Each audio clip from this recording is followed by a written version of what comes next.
இன்னைக்கு வேற லெவலான புது மாடலில் ப்ளவுஸ் தைக்க போகிறோம்.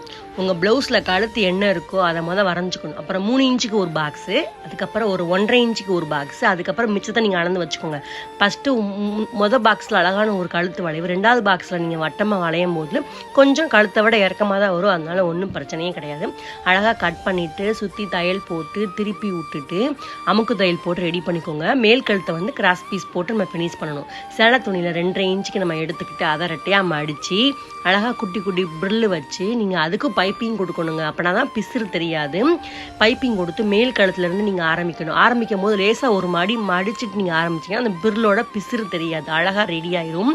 இது நான் தச்ச படிக்க பார்க்கறது கொஞ்சம் முழுக்கட்டேன்றது, அதனால ரிப்பன் பவு அது பேர் அதானே எனக்கு தெரியாது. அந்த மாடலில் நான் தைச்சேன். இது ஷார்ட்ஸில் காட்ட முடியல, நான் வேற ஒரு வீடியோவில் உங்களுக்கு காட்டுறேன். இதுக்கு நான் மொத்த கூலி எவ்வளோ வாங்கணும்னு சொன்னால் எனக்கு கமெண்டில் எகிரி அடிக்கிறீங்க. லைனிங் நான் எடுத்திருக்கேன். மொத்தமாக நான் 300 ரூபா வாங்கியிருந்தேங்க.